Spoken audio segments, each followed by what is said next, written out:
Hello, আসসালামু আলাইকুম রহমতুল্লাহ। সুপ্রিয় শিক্ষার্থীবৃন্দ, আশা করি তোমরা সবাই ভালো আছো।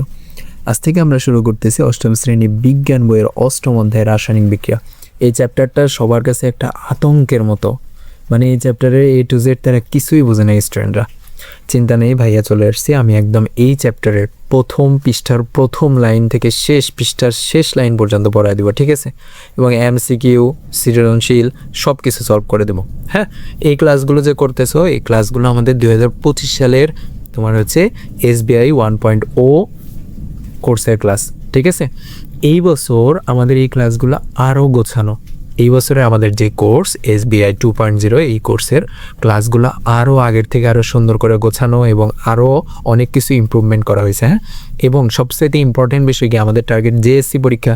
তো JSC পরীক্ষার জন্য যেই টপিকগুলো, যেই সৃজনশীলগুলো, যেই MCQগুলো খুবই গুরুত্বপূর্ণ, আমরা এই বছরে আমরা সেগুলোকে টার্গেট করে পড়াইতেছি, ঠিক আছে? তাই যাদের টার্গেট JSC পরীক্ষা, তোমরা কিন্তু অবশ্যই আমাদের SBI 2.0-তে ভর্তি হয়ে যেতে পারো, ঠিক আছে? তোমাদের এই ক্লাসে কিছুই করা লাগবে না। আমি ওই যে গত ক্লাসে একটা উদাহরণ দিয়েছিলাম যে হচ্ছে মানে তোমরা খাবার খাইতেছো কিন্তু তোমাদের হাত দিয়ে খাবার খাইতেছো না, তোমাদের মুখে অটো খাবার এসে চলে আসতেছে, ঠিক আছে? সেমভাবে এই ক্লাসগুলো তোমরা করতেছো, তোমাদের কষ্ট করে পড়া বানবে না। তোমরা জাস্ট ক্লাসগুলো করবা, খাতাতে একটু নোট করবা, বইটাকে সুন্দর করে দাগাবা এবং কালকে মানে আজকে যে ক্লাস করবা, পরের দিন আবার ক্লাসটা রিভাইজ দিবে। রিভাইজ যদি না দাও কোনো লাভ নেই, কোনো লাভ হবে না, ঠিক আছে? ওকে, তাহলে চলো শুরু করি। প্রথম কথা হচ্ছে আমাদের রাসায়নিক বিক্রিয়া কি, এগুলো আমাদের জানা লাগবে। তোমাদেরকে আমি নর্মাল সিম্পল উদাহরণ যদি দিই, এখানে দেখো একটা উদাহরণ দেওয়া আছে যে মোমবাতি একটা রাসায়নিক বিক্রিয়া উদাহরণ। এরকম আমাদের আশেপাশে অসংখ্য রাসায়নিক বিক্রিয়া হয়, ঠিক আছে? অসংখ্য রাসায়নিক বিক্রিয়া, যেগুলো আমরা এই চ্যাপ্টার পড়লে অল্প কিছু জানতে পারবো, ঠিক আছে? প্রথম পৃষ্ঠায় পড়ার মতো তেমন কিছু নাই, আমরা চলে যাই হচ্ছে দ্বিতীয় পৃষ্ঠাতে। আচ্ছা, দ্বিতীয় পৃষ্ঠায় যাওয়ার আগে এইখান থেকে এই জিনিসটার নাম কি তোমরা কি জানো? এই জিনিসটার নাম হচ্ছে পর্যায় সারণী, ঠিক আছে? পর্যায় সারণী, এই জিনিসটার নাম হচ্ছে পর্যায় সারণী। এখন দেখো এইখানে লেখা আছে হাইড্রোজেন, তোমরা দেখতে পাচ্ছ কিনা আমি জানি না, অতিরিক্ত ছোট হয়ে গেছে হয়তোবা। আচ্ছা, এখানে লেখা আছে হাইড্রোজেন, এখানে লেখা আছে হিলিয়াম, ঠিক আছে? এখানে লেখা আছে লিথিয়াম। আচ্ছা, এইভাবে তোমাদের hydrogen, helium, lithium, beryllium, boron, carbon, nitrogen, oxygen, fluorine, neon, sodium, magnesium, aluminium, silicon, phosphorus, sulphur, chlorine, argon, potassium, calcium, scandium, titanium, vanadium, chromium, manganese, iron, cobalt, nickel, copper, zinc, এই 30 পর্যন্ত, এই যে 30 লেখা আছে, এই 30 পর্যন্ত তোমাদেরকে মুখস্থ করা লাগবে। এখন কথা হচ্ছে এই জিনিসগুলো কি? এই জিনিসগুলো হচ্ছে মৌল, ঠিক আছে? এই জিনিসগুলো হচ্ছে মৌল, ঠিক আছে? মোট 118টা আছে এই সারণীতে, মোট 118টা আছে। এই 118টা তোমাদের প্রয়োজন নাই, তোমরা জাস্ট এই 30 পর্যন্ত মুখস্থ করবা, ঠিক আছে? কিভাবে মুখস্থ করবা? এইভাবে মুখস্থ করবা। হাইড্রোজেন লিখবা বা হাতে লিখে মুখস্থ করবা। হ্যাঁ, হাইড্রোজেন,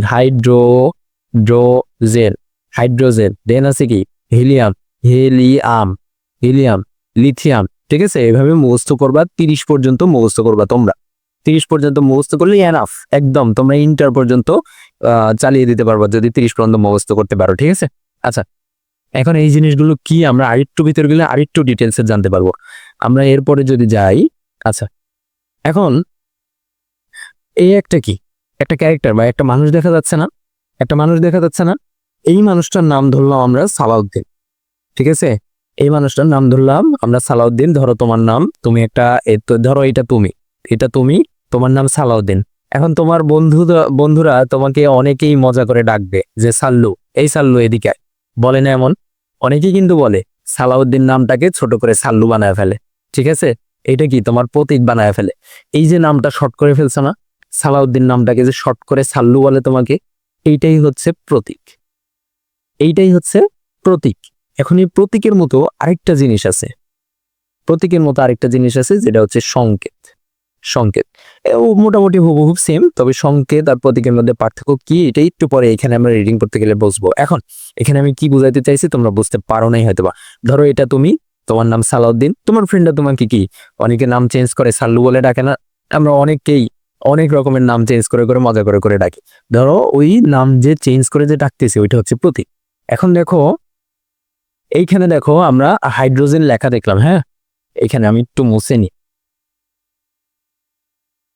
এইখানে দেখো আমরা হাইড্রোজেন লেখা দেখলাম। এইখানে দেখো আমরা হাইড্রোজেন লেখা দেখলাম, হাইড্রোজেন, হাইড্রোজেনকে দেখো বড় করে এইচ দ্বারা জাস্ট প্রকাশ করা হয়েছে, এই যে হাইড্রোজেন, এখান থেকে জাস্ট বড় করে এইচ, এই যে এইচ, এই এইচটা দ্বারা প্রকাশ করা হয়। এখন এই এইচটা দ্বারা প্রকাশ করা হচ্ছে বড় করে জাস্ট প্রথম অক্ষর দ্বারা। অনেক সময় দ্বিতীয় অক্ষরও মানে প্রথম দুইটা অক্ষর ব্যবহার করা হয়, ঠিক আছে, প্রকাশ করা হয়। এটা হচ্ছে এই হাইড্রোজেনের প্রতীক। সেম ভাবে দেখো হিলিয়াম, হিলিয়াম, এই যে দেখো হেলিয়াম, এর প্রথম দুইটা অক্ষর না হয়, এই প্রথম দুইটা অক্ষর হচ্ছে এর প্রতীক এইচ ই, হেলিয়াম, ঠিক আছে। এরকম এরকম সবগুলোর ক্ষেত্রে এরকম প্রতীক আছে। আচ্ছা, এটা আমরা আরেকটু ভালোভাবে জানতে পারবো যদি আরেকটু সুন্দর মতো এই চ্যাপ্টারটা পড়ি। তোমাদের কাছে এখন কঠিন লাগতেই পারে, কিন্তু তার কারণে তোমরা ভুলেও যেন এই ক্লাসগুলো স্কিপ করে চলে যাও না, তোমরা ক্লাসে বসে থাকো, অবশ্যই তোমরা বুঝতে পারবো, অবশ্যই। আচ্ছা, এখন আমরা যদি রিডিংটা যদি পড়ি, সপ্তম শ্রেণীতে তোমরা প্রতীক ও সংকেত সম্পর্কে কিছুটা ধারণা পেয়েছো। রসায়নবিদগণ গঠন অনুসারে পৃথিবীর সকল পদার্থকে মৌলিক ও যৌগিক এই দুটি শ্রেণীতে ভাগ করেছেন। এই যে কয়টা শ্রেণীতে ভাগ করেছে, মৌলিক ও যৌগিক। এ পর্যন্ত 118টি মৌলিক পদার্থের কথা জানা গেছে। কয়টা? 118টা। কি মৌলিক পদার্থের কথা? 118টা মৌলিক পদার্থের কথা জানা গেছে। এইগুলো হচ্ছে সেই 118টা মৌলিক পদার্থ, hydrogen, helium, lithium, beryllium, boron, carbon, nitrogen, oxygen, fluorine, neon. হ্যাঁ, এইগুলাই হচ্ছে এই 118টা এখানে দেওয়া আছে। আরো কিছু তৈরি হচ্ছে, আবিষ্কার হচ্ছে নতুন নতুন, এগুলো এখনো অ্যাড করা হয় না, এরা আস্তে আস্তে অ্যাড করবে, ঠিক আছে। এখন তোমাদের পড়ার বিষয় হচ্ছে এখানে যে মৌলিক পদার্থ কয়টা? 118টা। এমসিকিউতে আসতে পারে, একদম সিম্পল এমসিকিউ, মৌলিক পদার্থ কয়টা? 118টা। আচ্ছা, সাধারণত মৌলের পুরো নাম না লিখেই ইংরেজি বা ল্যাটিন নামের একটি বা দুইটি অক্ষর দিয়ে সংক্ষেপে মৌলটিকে প্রকাশ করা হয়। মৌলের পুরো নামের এই সংক্ষিপ্ত রূপকে প্রতীক বলা হয়। বোঝা গেছে প্রতীক কাকে বলে? বোঝা গেছে। আমি প্রতীক বোঝানোর জন্য কিন্তু এই যে নাম দিয়ে বুঝাইলাম, শর্ট নাম, জাস্ট প্রথম দুইটা অক্ষর নিয়ে বানায় ফেলে না, এরকম অনেকে নাম চেঞ্জ করে আমরা বানায় ফেলি না, এরকম এই মৌলগুলারও জাস্ট প্রথম অক্ষর বা প্রথম দুইটা অক্ষর নিয়ে তোমার হচ্ছে প্রতীকগুলো বানানো হয়। যেমন এই যে হাইড্রোজেন লেখা, হাইড্রোজেনের প্রথম অক্ষর কি? এইচ না? এই তো এইচ দিয়ে, এইচ হচ্ছে হাইড্রোজেনের প্রতীক। দেখো অক্সিজেন একটা মৌলিক পদার্থ, যেটা আমরা নিঃশ্বাসের মাধ্যমে গ্রহণ করি। এই অক্সিজেনের প্রথম অক্ষর হচ্ছে ও, এই ও হচ্ছে অক্সিজেনের প্রতীক। সেম ভাবে ক্যালসিয়ামের প্রথম দুই অক্ষর নিচে হচ্ছে প্রতীক হিসাবে, ঠিক আছে। আচ্ছা, এগুলো তোমরা হয়তো বুঝতে পারতেছো না, একটু ওয়েট করো ভাইয়া, আস্তে আস্তে বুঝতে পারবা। অনেকেই বুঝতে পারতেছে না, এটা স্বাভাবিক, কোনো লজ্জার বিষয় না। এগুলো আমি মনে হয় ইন্টার লেভেলে এসে শিখছি, ঠিক আছে। তোমরা তো মাত্র 8-এ পড়ো, তোমরা তো অনেক অ্যাডভান্স স্টুডেন্ট। আচ্ছা, এরপর আবার কোনো মৌল বা যৌগের অণুর সংক্ষিপ্ত রূপকে সংকেত বলা হয়। একটু আগে কি বলছি? একটু আগে দেখছি প্রতীক, এটা হচ্ছে সংক্ষিপ্ত রূপকে সংকেত বলা হয়, এটা হচ্ছে সংকেত, ঠিক আছে। যেমন এখানে হাইড্রোজেন অণুর সংকেত দেওয়া আছে, অক্সিজেন অণুর সংকেত দেওয়া আছে, হাইড্রোজেন ক্লোরাইডের সংকেত দেওয়া আছে। আচ্ছা, এগুলো তোমরা বোঝানো মনে হয়, এগুলো আমি একটু ক্লিয়ার করে বুঝাই। হ্যাঁ, আচ্ছা, আসি এই তো। আচ্ছা, ধরো হাইড্রোজেন এটা, তাই না? হাইড্রোজেন, ঠিক আছে। এখন দেখো হাইড্রোজেনের সংকেত কি? শুধু এইচ দ্বারা বোঝানো হয়। এখন ধরো এইখানে এইভাবে লেখা আছে H2, নিচে 2 লেখা আছে। আবার ধরো এখানে H3 লেখা আছে, ধরো H4 লেখা আছে, তার মানে কি বলতো? তার মানে হচ্ছে এইখানে এই যে H2 লেখা না, H2 মানে এইখানে দুইটা হাইড্রোজেনের পরমাণু আছে। হাইড্রোজেনের পরমাণু আছে কয়টা? দুইটা। পরমাণু কি বলছিলাম কিন্তু, পরমাণু অবিভাজ্য, যেটাকে ভাঙলে আর কোনো কিছু পাওয়া যায় না পরমাণু ছাড়া, ঠিক আছে, বলছিলাম কিন্তু আমি পরমাণু চ্যাপ্টার যখন পড়াইছি। আচ্ছা, H2 মানে কি? এখানে 2, এখানে এই যে 2 দেওয়া আছে, তার মানে এর ভিতরে হাইড্রোজেনের পরমাণু আছে দুইটা। এখানে 3 দেওয়া আছে, তার মানে এখানে হাইড্রোজেনের পরমাণু দেওয়া আছে কয়টা? 3টা। এখানে H4 দেওয়া আছে, তার মানে এখানে হাইড্রোজেনের পরমাণু আছে কয়টা? 4টা, ঠিক আছে। সেম ভাবে ধরো আমরা যদি এখন যদি ক্যালসিয়ামের কথা যদি বলি, ধরো এই যে ক্যালসিয়ামের সংকেত আমরা কি দেখছিলাম? CA দেখছিলাম না? সংকেতগুলো তোমাদের মুখস্থ করে নেওয়া লাগবে, কিন্তু ওগুলো হাতে লিখে রেখে মুখস্থ করা লাগবে, ঠিক আছে। আচ্ছা, ক্যালসিয়াম, এখন ধরো এখানে লেখা আছে ক্যালসিয়াম 2, তার মানে এখানে কি ক্যালসিয়াম আছে দুইটা, এই একটা ক্যালসিয়াম, এই একটা ক্যালসিয়াম। ক্যালসিয়াম আছে কয়টা? দুইটা। যদি থাকতো 3, তার মানে ক্যালসিয়াম ছিল কয়টা? 3টা, ঠিক আছে। এখন এই যে এই যে দুইটা আছে না এখানে, এইটাকে বলা হচ্ছে অণু। ক্যালসিয়াম সাধারণত এভাবে ক্যালসিয়াম 2 এভাবে থাকে না, আমি জাস্ট বোঝানোর জন্য তোমাদেরকে বলতেছি। এটাকে বলা হচ্ছে অণু। যখন একের অধিক পরমাণু থাকে, যখন একের অধিক পরমাণু থাকে তখন তাকে বলা হয় হচ্ছে অণু বা যৌগ। যৌগের বিষয়টা আসতেছি, এখন নর্মালি মনে রাখো অণু। ঠিক আছে, অণু কি? অণু। একের অধিক যখন পরমাণু থাকে তখন সেটাকে বলা হয় হচ্ছে অণু। যেমন ধরো এখানে হাইড্রোজেন আছে কয়টা? 2টা। একের অধিক পরমাণু আছে, তার মানে এটা কি? এটা হচ্ছে একটা অণু। কি? অণু। ঠিক আছে, সেম ভাবে এখন আচ্ছা আচ্ছা, আরে আরো আরো কিছু জিনিস আমার বোঝানো লাগবে এখানে, আমি এগুলো একটু মুছে নিই। ঠিক আছে, তোমরা ক্লাসগুলো কন্টিনিউ করো, ভুলেও যেন ক্লাস থেকে বাহির হয়ে যায় না ভাইয়া, হয়তোবা কঠিন লাগবে। আমি বারবার করে বলতেছি যাতে করে তোমরা ভয় না পাও। অনেকেই ভয় পাবে, ভয় পেয়ে এই চ্যাপ্টার স্কিপ করবে। তোমরা ভয় পাও নাই বিধায় হয়তোবা এই ক্লাসে চলে আসছো। ঠিক আছে, ভয় পাওয়ার দরকার নাই, একটু কষ্ট হবে হয়তোবা বুঝতে, তবে চিন্তা করার দরকার নাই। ঠিক আছে, এখন দেখো, এখন আমাদের জানা আমি এই তিনটাকে একসাথে নিয়ে এসে দিছি যাতে করে তোমাদের বুঝতে ইজি হয়। যে আচ্ছা মৌল কি বললাম? ওই যে পর্যায় সারণীতে যেগুলো দেখে আসলাম, হাইড্রোজেন, হিলিয়াম, তারপরে কি লিথিয়াম, এগুলোই মৌল। এখন আর অণু কি দেখে আসলাম যে হচ্ছে, আচ্ছা অণুর আগে যৌগমূলকটা বুঝেই। এখন যৌগমূলকের ভিতরে দুইটা বিষয় আছে, একটা হচ্ছে যৌগ, আরেকটা হচ্ছে যৌগমূলক।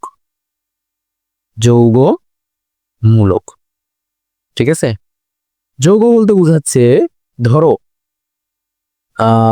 একটা হাইড্রোজেন আর আরেকটা ক্লোরিন, ওই 20টা যদি মুখস্থ করো তখন তোমরা বুঝতে পারবা হাইড্রোজেন কি ক্লোরিন কি। ওই 20টা না, সরি 30টা, এই 30টা তোমাদের কিন্তু মুখস্থ করা লাগবে।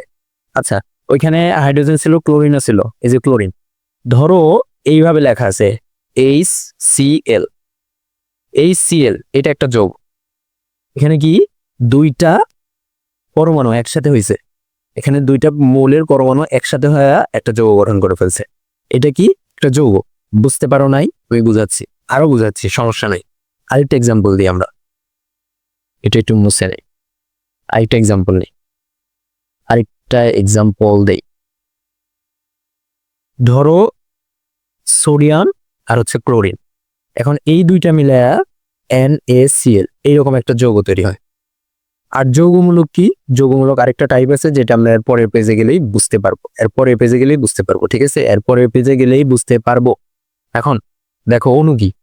অণু বলতে বোঝাচ্ছে, একটু আগে দেখা গেছি যে হচ্ছে একসাথে যদি দুইটা পরমাণু থাকে, নাইট্রোজেন 2টা থাকলো, হাইড্রোজেন 2টা থাকলো, ক্লোরিন 2টা থাকলো, এগুলোও অণু। আবার এই যে সোডিয়াম ক্লোরিন, এই যে এখানে সোডিয়াম ক্লোরিন দেখলাম, এটাও একটা সোডিয়াম ক্লোরাইড বলা হয় এটাকে, এটাও একটা অণু। আবার দেখো এই সেল দেখছি না, এটাও একটা অণু। ঠিক আছে, তার মানে অণু কি? অণু এইগুলাও হইতে পারে, আবার যেটাকে আমরা যৌগ বলি ওইটাও অণু হইতে পারে। ঠিক আছে, আমি মনে হয় বেশি ডিপ বানায় ফেলছি, বেশি পেঁচায় ফেলছি, তোমাদের এত ডিপ পড়ার দরকার নেই। যদি না বুঝে থাকো পড়ার দরকার নেই, বাদ। এখানে তার মানে কি? যৌগমূলক জিনিসটা আমাদের এখন বাকি থাকলো। এখানে আমাদের বাকি থাকলো কি? যৌগমূলক জিনিসটা। যৌগমূলকটা আমরা একটু পরে বুঝবো। আচ্ছা, তোমরা হয়তো আফসা ধারণা পাইছো, আফসা বলতে ভাষা ধারণা পাইছো, তেমন একটা বুঝতে পারো নাই। আমি বুঝছি জিনিসটা, সমস্যা নাই। এখন দেখো সংকেত কাকে বলা হয় এটা তোমরা মুখস্থ করে নেবা। সংকেত কাকে বলা হয়, আর হচ্ছে ওইদিকে কি ছিল, প্রতীক কি, এই দুইটা জিনিস তোমরা মুখস্থ করে নেবা। ঠিক আছে, আচ্ছা মৌলের সংকেত লেখার সময় আমরা মৌলের যোজনী সংখ্যা সম্পর্কে ভাবতে হবে। আমাদেরকে মৌলের যোজনী সংখ্যা সম্পর্কে ভাবতে হবে। যৌগের সংকেত লেখার সময় আমাদেরকে মৌলের যোজনী সংখ্যা সম্পর্কে ভাবতে হবে। মৌলের যোজনী সংখ্যা অনুযায়ী মৌলগুলো একে অন্যের সাথে রাসায়নিকভাবে যুক্ত হয়। আচ্ছা, এখানে যোজনী কি জিনিস, এই জিনিসটা খুবই গুরুত্বপূর্ণ। এই যোজনী জিনিসটা আমাকে যে কি পরিমাণে প্যারা দিছে, আমি কোনোভাবেই বুঝতাম না যোজনী জিনিসটা কি। ঠিক আছে, তোমাদের এই চিন্তা করা লাগবে না, আমি বুঝাই দিব। ঠিক আছে, আমি বুঝাই দিব, চিন্তা করা লাগবে না। আচ্ছা, আমরা আগে রিডিংটা পড়ে ফেলি। হ্যাঁ, মৌলিক পদার্থের যোজনীকে আমরা একটি হাতের সাথে তুলনা করতে পারি। যে মৌলের একটি হাত, তার যোজনী হবে 1। আবার হাইড্রোজেন ও ক্লোরিন উভয়েরই একটি হাত বিশিষ্ট মৌল। হাইড্রোজেন এবং ক্লোরিন উভয় এক হাত বিশিষ্ট মৌল এবং উভয়ের যোজনী 1। তাই হাইড্রোজেন ক্লোরাইডের সংকেত হবে HCl। বুঝো নাই? সমস্যা নেই। অক্সিজেন অণুর যোজনী 2, অক্সিজেনের একটি পরমাণুতে দুটি হাত আছে। এই দুটি হাত দিয়ে অক্সিজেন এক যদি বা এক হাত বিশিষ্ট দুটি হাইড্রোজেন পরমাণুকে ধরতে পারে। এ কারণে পানির সংকেত H2O। এটা তুমি বুঝতে পারো নাই, সমস্যা নাই, কিন্তু এইটা মনে রাখা লাগবে যে পানির সংকেত হচ্ছে H2O। পানির সংকেত H2O, এটা তোমার মনে রাখা লাগবে। আরেকটা জিনিস মনে রাখা লাগবে, যোজনী সমান সমান হাত। এই যে এতখানি যে বললাম, এতখানি ভিতরে তোমার এগুলো কিছু মনে রাখার দরকার নাই। তোমার মনে রাখা লাগবে যোজনী সমান সমান হাত, যোজনী সমান সমান হাত, যোজনী সমান সমান হাত। আর আরেকটা জিনিস মনে রাখা লাগবে যে হচ্ছে পানির সংকেতটা H2O। পানির সংকেতটা H2O। এখন হাত বলতে কোনগুলো বোঝাচ্ছে জানো? এই যে এগুলোকে বোঝাচ্ছে, এই যে দাগগুলো না, এই যে দাগ, এই যে দাগ, এই যে দাগ, এগুলো দ্বারা হাত বোঝাচ্ছে, এগুলো দ্বারা হাত বোঝাচ্ছে। এখন তোমাদেরকে আসলে একটু মুখস্থ করা লাগবে যে হচ্ছে কোন মৌলের কয়টা হাত আছে বা কোন মৌলের কয়টা যোজনী। এই জিনিসটা তোমাদের মুখস্থ করা লাগবে। যেটা এই দেখো এইখানে ছকে দেওয়া আছে, এই যে এখানে লেখা আছে যে হাইড্রোজেন, হ্যাঁ হাইড্রোজেন, হাইড্রোজেনের এই যে যোজনী একের ভিতরে আছে hydrogen, fluorine, chlorine, bromine, iodine. এটা তোমার মনে রাখা লাগবে। তার মানে হাইড্রোজেনের হাত একটা, ফ্লোরিনের হাত একটা, ক্লোরিনের হাত একটা, এই কয়েকটা মৌলের হাত হচ্ছে একটা। এটা তোমার মনে রাখা লাগবে। এখন এই জিনিসটা তোমার মনে রাখা লাগবে যে হচ্ছে হাইড্রোজেনের হাত একটা, ফ্লোরিনের হাত একটা, ক্লোরিনের হাত একটা। হাত বলতে কি? যোজনী। তার মানে হাইড্রোজেনের যোজনী এক, ফ্লোরিনের যোজনী এক, ক্লোরিনের যোজনী এক। এই জিনিসটা তোমার মনে রাখা লাগবে, ঠিক আছে? সেম ভাবে যোজনী দুই কার কার? Oxygen, sulphur, carbon. অক্সিজেনের তার মানে হাত হচ্ছে দুইটা, সালফারের হাতও দুইটা, কার্বনের হাতও দুইটা, ঠিক আছে? তার মানে হাত দুইটা। এই টাইপের যোজনী, সরি, এই টাইপের মৌল হচ্ছে অক্সিজেন, সালফার, কার্বন। আরো আছে, ওয়েট করো। এই দেখো এইখানে যোজনী এক, যোজনী এক আমরা কি কি বললাম? হাইড্রোজেন বললাম, ফ্লোরিন, ক্লোরিন, ব্রোমিন, আয়োডিন বললাম না? আরো আছে sodium, potassium, copper, silver, gold. এগুলারও যোজনী এক। আরো আছে যৌগমূলক। আচ্ছা, এখানে যৌগমূলকটা মুখস্থ করা লাগবে না, কিন্তু এগুলো মুখস্থ করা লাগবে। এই কয়েকটা, যে এই কয়েকটা মৌলের যোজনী এক: hydrogen, fluorine, chlorine, bromine, iodine, sodium, potassium, copper, silver আর হচ্ছে গোল্ড। এই কয়েকটার যোজনী এক বা এই কয়েকটার হাত এক। সেম ভাবে যোজনী দুই কার কার? যোজনী দুই অক্সিজেনের যোজনী দুই, সালফারের যোজনী বা সালফারের হাত দুইটা, কার্বনের হাত দুইটা, ম্যাগনেসিয়ামের হাত দুইটা, ক্যালসিয়ামের হাত দুইটা, iron, copper, zinc, tin, lead, এই কয়েকটার হাত হচ্ছে দুইটা। আবার সেম ভাবে হাত হচ্ছে তিনটা কার কার? নাইট্রোজেনের হাত তিনটা, নাইট্রোজেনের হাত তিনটা, ফসফরাসের হাত তিনটা, অ্যালুমিনিয়ামের হাত তিনটা, আয়রনের হাত তিনটা, গোল্ডের হাত, দেখো এইখানেও গোল্ড ছিল, কই কই কই, এই যে গোল্ড, এখানেও গোল্ড ছিল, এখানেও গোল্ড ছিল, ঠিক আছে? এখানে একটু প্যাচ বাড়তেছে না? দাঁড়াও আমি ক্লিয়ার করতেছি, ওয়েট করো। যোজনী চার, তার মানে কার্বনের যোজনী বা কার্বনের হাত চারটা, সালফারের হাত চারটা, টিনের হাত চারটা, লেডের হাত চারটা। এখন কথা হচ্ছে এগুলো কি তোমার মনে থাকবে এভাবে? কোনটার যোজনী কত, কোনটার হাত কটে, এভাবে কি মনে থাকবে তোমার? তোমার কি মনে হয়? তোমার কি মনে থাকবে? আরো বিষয় আছে এখানে, অধাতু, ধাতু, যৌগমূলক। এই কারণে এই কারণে এই কারণে এই যে ছন্দ দিয়ে লেখা আছে এখানে, কোনটার হাত কয়টা এখানে ছন্দ দিয়ে লেখা আছে, ঠিক আছে? এখন দেখো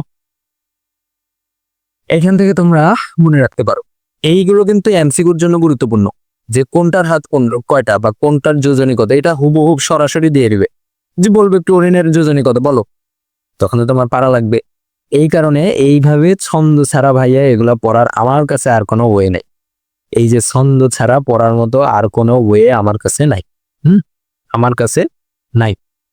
দেখো যোজনী এক, যোজনী এক, ক্লাব ফুটবলে ব্রাজিল, এটা কিন্তু ব্রাজিল লেখা, ব্রাজিল, ইতালি, এইচ নাকি কে গ্রুপে? এইচ নাকি কে গ্রুপে? তোমরা কি জানো যে হচ্ছে আমাদের যখন ওয়ার্ল্ড কাপ হয়, ফুটবলের যখন ওয়ার্ল্ড কাপ হয়, তখন বিভিন্ন গ্রুপ থাকে না? A group, B group, C group. এগুলোতে আর্জেন্টিনা এক গ্রুপে যায়, ব্রাজিল এক গ্রুপে যায়, ইতালি এক গ্রুপে যায়। সেম ভাবে এখানে বলছে যে হচ্ছে ব্রাজিল আর হচ্ছে ইতালি, এইচ নাকি কে গ্রুপে? তোমাকে জিজ্ঞেস করা হচ্ছে। এই ছন্দটা ভাই মনে রাখা লাগবে, হয়তো একটু কঠিন ছন্দ, কিন্তু কিছু করার নাই, মনে রাখা লাগবে। যদি তুমি এই যোজনী একগুলো, যোজনী এক হচ্ছে কোন মৌলগুলোর যদি মনে রাখতে চাও, তখন তোমার এটা এই ছন্দটা মনে রাখাই লাগবে, কিছু করার নেই। আর ছন্দ ছাড়া তো তুমি যদি মুখস্থ রাখতে পারো তাহলে তো তুমি ব্রিলিয়ান্ট, আলট্রা ব্রিলিয়ান্ট, স্যালুট তোমাকে আমার, ঠিক আছে? আচ্ছা, মনে রাখা লাগবে কি ছন্দ? ক্লাব ফুটবলে ব্রাজিল আর ইতালি, এইচ নাকি কে গ্রুপে? ক্লাব ফুটবলে ব্রাজিল, ইতালি, এইচ নাকি কে গ্রুপে? ক্লাবের ক্লাব থেকে কি হচ্ছে, ক্লাব থেকে তোমার বোঝা লাগবে যে হচ্ছে ক্লাব দ্বারা বোঝানো হচ্ছে সিএল কে। ক্লাব দ্বারা বোঝানো হচ্ছে কি সিএল কে। সিএল দ্বারা কোন সিএলটা, সিএল হচ্ছে কিসের সংকেত বলো তো? সিএল কিসের সংকেত? সিএল কিসের সংকেত? সিএল হচ্ছে ক্লোরিনের সংকেত। সিএল কিসের সংকেত? সিএল হচ্ছে ক্লোরিনের সংকেত। এটা তোমাদের মুখস্থ রাখা লাগবে কিন্তু। তার মানে ক্লাব, ক্লাব দ্বারা বোঝাচ্ছে হচ্ছে ক্লোরিন। ক্লোরিনের হাত তার মানে কয়টা? একটা। বা ক্লোরিনের যোজনী কত? এক। ফুটবল, ফুটবল তে, ফুটবল দিয়ে কি বোঝানো হচ্ছে? ফ্লোরিন। ফুটবল দিয়ে বোঝানো হচ্ছে ফ্লোরিন। ফ্লোরিন, ফ্লোরিনের সংকেত কি? এফ। এইগুলো জানার জন্য তোমাকে ওই যে পর্যায়ে সামনে দেখাইছি ওইখান থেকে প্রথম 30টা মৌল সিরিয়াল ওয়াইজ মুখস্থ করা লাগবে, প্লাস সংকেতগুলো মুখস্থ করা লাগবে। প্লাস কি? সংকেতগুলো মুখস্থ করা লাগবে। ফ্লোরিন, ফ্লোরিনের যোজনী কত? এক। এরপরে কি? ব্রোমিন। ব্রোমিনকে বিআর দ্বারা প্রকাশ করা হয়। ব্রোমিনকে বিআর দ্বারা প্রকাশ করা হয়, যেটা এখানে করছে। ব্রোমিনের যোজনী কত? ব্রোমিনের যোজনী এক। ব্রাজিলতে কি বোঝানো হচ্ছে? ব্রোমিন বোঝানো হচ্ছে। এরপর ইতালি, ইতালিতে হচ্ছে আই। আইতে কি? আইতে হচ্ছে আয়োডিন। আয়োডিনের যোজনী কত? তার মানে এক। আয়োডিন, আইতে কি? আয়োডিন। এরপরে কি? হাইড্রোজেন, এইচতে হাইড্রোজেন। এইচতে হাইড্রোজেন প্রথম মৌল। নাকি, নাকিতে হচ্ছে সোডিয়াম। নাকিতে সোডিয়াম, সোডিয়ামের সংকেত হচ্ছে Na। সোডিয়ামের সংকেত কি? Na। তোমাদের ওইটা মুখস্থ করা লাগবে ভাইয়া। সর্বপ্রথম জিনিস কি বুঝতে পারতেছো তুমি? সর্বপ্রথম বিষয়টা কি তুমি বুঝতে পারতেছো? ওই যে পর্যায়ে সামনে 30টা মৌল, এই 30টা মৌল তোমার মুখস্থ করা লাগবে। এইটা হচ্ছে মেইন বিষয়। এই 30টা মৌল তোমার মুখস্থ করা লাগবে। আচ্ছা, নাকি, নাকিতে কি? Sodium, Na। Na, নাকি Na, সোডিয়াম। এরপর কে, তে কি? তে হচ্ছে পটাশিয়াম। এটা একটু পটাশিয়াম, আর তোমার কি মনে হচ্ছে পি দ্বারা শুরু হওয়ার কথা ছিল, কিন্তু এখানে কে। কিন্তু এখানে সংকেতটা কি? কে। এটা মনে রাখা লাগবে তোমার। পটাশিয়ামকে কে দ্বারা প্রকাশ করা হয়, ঠিক আছে? পটাশিয়ামকে কে দ্বারা প্রকাশ করা হয়, এটা মনে রাখা লাগবে কিন্তু। আচ্ছা, তার মানে যোজনী এক কোনটার কোনটার আমরা পড়লাম? যোজনী এক, তোমাকে যদি কোনো কিছু ধরো যে হচ্ছে তোমার কাছে যদি আসে যে যোজনী এক, না এভাবে আসতে পারে যে হচ্ছে কয়েকটা মৌলের নাম লেখো যাদের যোজনী এক।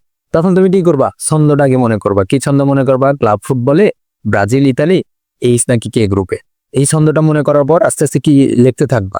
Chlorine, fluorine, bromine, iodine, hydrogen, sodium, potassium, এগুলোর কি? যোজনী এক। এখন যোজনী একের আরো কয়েকটা মৌলে আছে। এখানে এই যে 3টা মৌল দেওয়া আছে না, এই 3টা মৌলেরও যোজনী এক। এই 3টা মৌলেরও যোজনী এক। এখন এই যে 3টা মৌল, সিলভার, সিলভার তোমার কি মনে হচ্ছে? সিলভার তার মানে এস দ্বারা শুরু হওয়ার কথা ছিল, যেহেতু প্রথম অক্ষর। কিন্তু ভাইয়া এটা শুরু হয়নি, কারণ এখানে বিষয় আছে, এটা হচ্ছে ল্যাটিন শব্দ। যাই হোক, ওইটা তোমার বোঝা লাগবে না, তোমার মনে রাখা লাগবে যে আমি এখানে নিচে লিখে দিছি সিলভারের, সিলভারের সংকেত কি? সিলভারের সংকেত হচ্ছে Ag। সিলভারের সংকেত কি? Ag। আবার গোল্ড, গোল্ডের সংকেত তোমার, গোল্ড শুনে মনে হইতে পারে যে আচ্ছা গোল্ডের সংকেত তো জি হওয়ার কথা ছিল, কিন্তু ভাইয়া জি না, গোল্ডের সংকেত কি? Au। গোল্ডের সংকেত কি? Au। এরপর কপার, কপার দেখো কপারের সংকেত কি? কপার সি দ্বারাই শুরু হয়েছে, CU, ছিল কি আমার মনে নেই। দেখো কপারের কিন্তু আবার CU আছে, ঠিক আছে? কপারের সংকেত কি? CU। এই 3টা তোমার মনে রাখা লাগবে যে হচ্ছে মুদ্রা ধাতু। এখন দেখো মুদ্রা ধাতু কেন বলা হয়েছে? কারণ বিভিন্ন দেশে আগের যুগে এই সিলভারের টাকা ছিল, আমাদের দেশেও আছে। আমাদের দেশে 5 টাকার কয়েনগুলো কিন্তু সিলভারের টাকা। আবার গোল্ডের টাকাও ছিল আগের যুগে। তোমরা যারা গোপাল ভাঁড় দেখো তারা দেখো না এখানে স্বর্ণ মুদ্রা, স্বর্ণ মুদ্রা করে।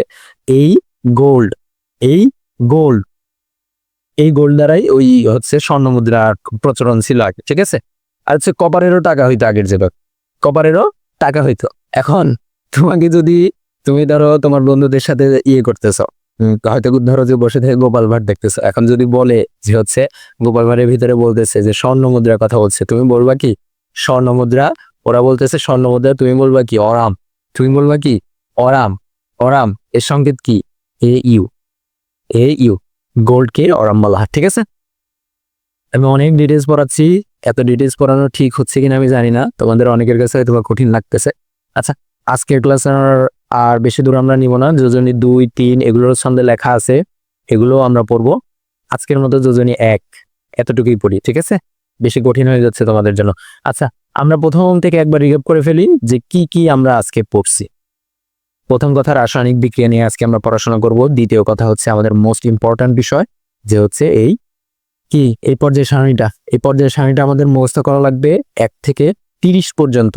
1 থেকে 30 পর্যন্ত। প্রথমটা হচ্ছে হাইড্রোজেন, পরেরটা এই কোণাতে, পরেরটা কি, পরেরটা আবার এই কোণাতে হিলিয়াম, তারপরেরটা লিথিয়াম, তারপরটা বেরিলিয়াম। তোমরা এই একটা পর্যায় সারণী করবা, আর কিনতেও পাওয়া যায় এগুলো, ঠিক আছে। একটা পর্যায় সারণী কিনবা, কিনে টেবিলের উপরে হচ্ছে টাঙ্গায় রাখবা, টেবিলের পাশে টাঙ্গায় রাখবা বা দেওয়ালে আঠা দিয়ে লাগায় রাখবা। কারণ তোমরা যদি সায়েন্স নিয়ে যদি পড়াশোনা করো, সারা জীবন তোমাদের এই পর্যায় সারণী লাগবে, সারা জীবন, ঠিক আছে।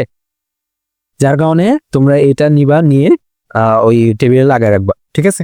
এখান থেকে তোমাদের এই 1 থেকে 30 পর্যন্ত মুখস্থ করা লাগবে, যে হচ্ছে hydrogen, helium, lithium, beryllium, boron, carbon, nitrogen, oxygen, fluorine, neon, sodium, magnesium, aluminium, silicon, phosphorus, sulphur, chlorine, argon, potassium, calcium, scandium, titanium, vanadium, chromium, manganese, iron, cobalt, nickel, copper, zinc. এই 30 পর্যন্ত মুখস্থ করা লাগবে এবং প্রত্যেকটা সংকেত মুখস্থ করা লাগবে, প্রত্যেকটার সংকেত মুখস্থ করা লাগবে, ঠিক আছে। প্রত্যেকটা সংকেত মুখস্থ করা লাগবে। এই তো আমাদের প্রথম পড়া ছিল এটা, দ্বিতীয় পড়া ছিল হচ্ছে সংকেত কি জিনিস। সংকেত কি জিনিস আমি ইজিলি বোঝানোর ট্রাই করছি, যে তো আমাদের নাম অনেক সময় আমাদের বন্ধুরা শর্টকাট বানায় ফেলে, এরকম সেম ভাবে এই মৌলগুলোরও শর্টকাট বানানো হয়। শর্টকাটটাই হচ্ছে প্রতীক বা সংকেত, ঠিক আছে, এই মৌলগুলার। আচ্ছা, এখানে এরপরে আমরা পড়ছি যে হচ্ছে পৃথিবীর যত পদার্থ আছে সব পদার্থকে 2টা ভাগে ভাগ করা হয়েছে, একটা মৌলিক আর একটা যৌগিক, 2 শ্রেণীতে ভাগ করা হয়েছে। এখন পর্যন্ত 118টা মৌলিক পদার্থের কথা জানা গেছে, আরো 6টার কথা জানা গেছে, যেগুলো এখনো বা তোমার হচ্ছে গবেষণা চলতেছে, যেগুলো নিয়ে এখনো, ঠিক আছে। এরপরে হচ্ছে সংকেতের সংজ্ঞাটা একটু মুখস্থ করে নিবা। এরপরে হচ্ছে যোজনীর বিষয়টা আসলো, যোজনী সমান সমান হাত। এখান থেকে আমাদের মনে রাখার বিষয় যোজনী সমান সমান হাত। আর পানির সংকেত হচ্ছে H2O, পানির সংকেত হচ্ছে H2O। এখান থেকে আর মনে রাখার দরকার নাই।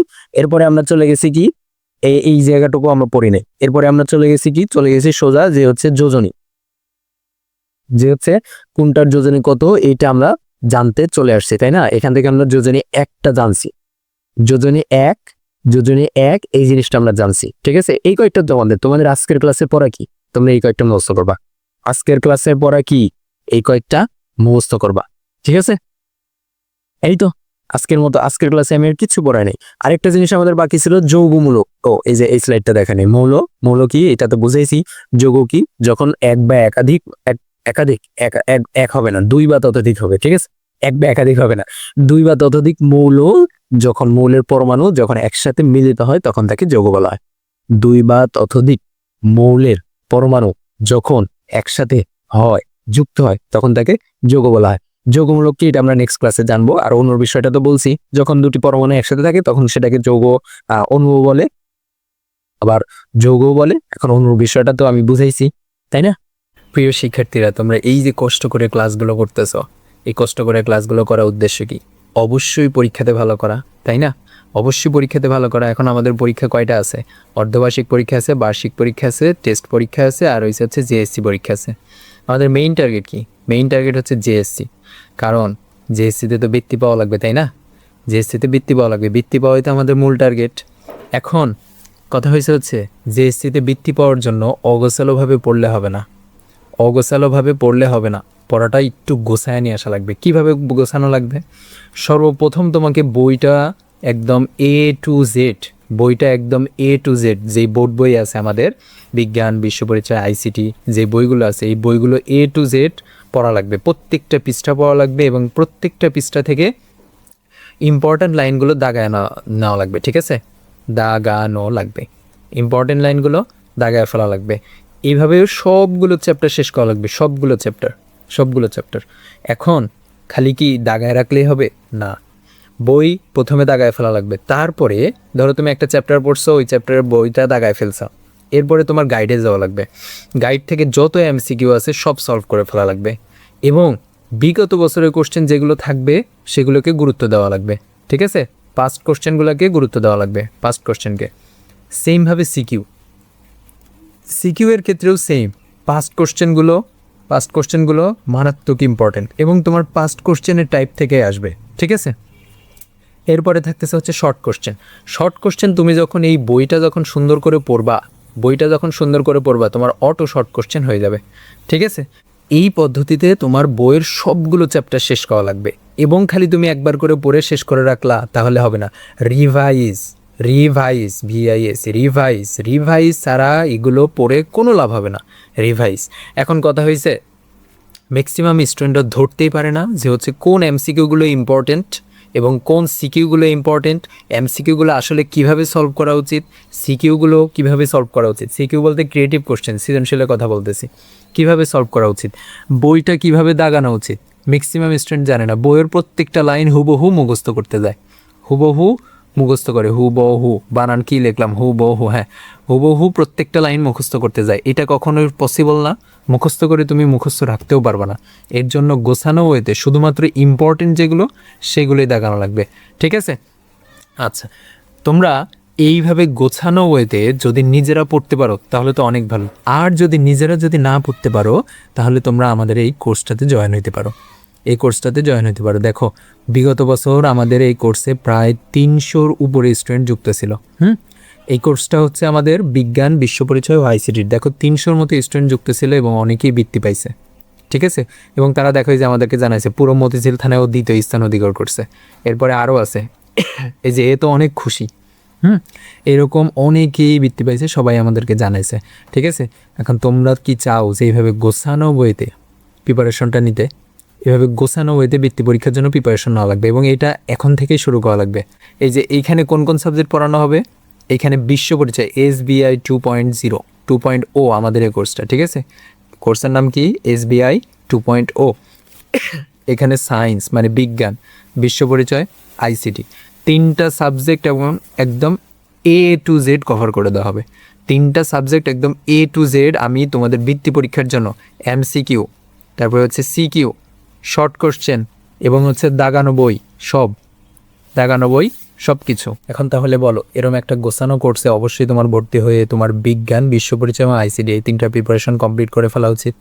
অতি শীঘ্রই ভর্তি হয়ে যাও। এবং আমাদের এই কোর্সের মূল্য ছিল হচ্ছে 1000 টাকা, কিন্তু এখন ডিসকাউন্টে 699 টাকাতে ভর্তি হতে পারবো এবং এই ডিসকাউন্ট বেশি দিন কিন্তু থাকবে না, 699 টাকাতে, ঠিক আছে? ভর্তি হওয়ার জন্য কী কল লাগবে?